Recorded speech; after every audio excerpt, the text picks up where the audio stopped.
Namba 26 sasa, ambapo mtu mmoja kutoka Kitale alianzisha jaribio la kukumbatia mti kwa saa 120 ili kuonyesha kuwa hana uwezo wa kulipa karo ya binti yake kujiunga na gredi ya 10 katika shule ya St. Joseph.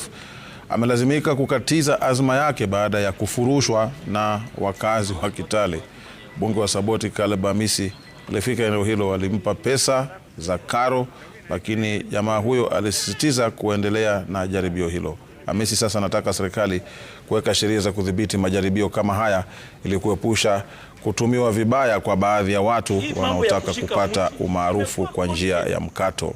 So we must stop Kenyans bwana. People are watu wanafanya kushika mti because of what they feel, what they love. Kama huyo msichana wa Nyeri anapenda mambo ya environment, anapenda mambo ya tree planting, kushika tu mti bure.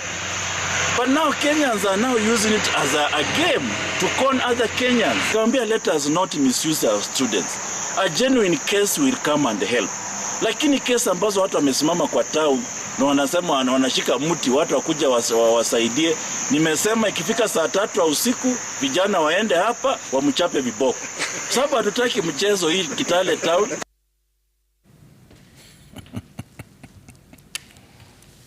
Imekuwa ni hatia tena siku hizi.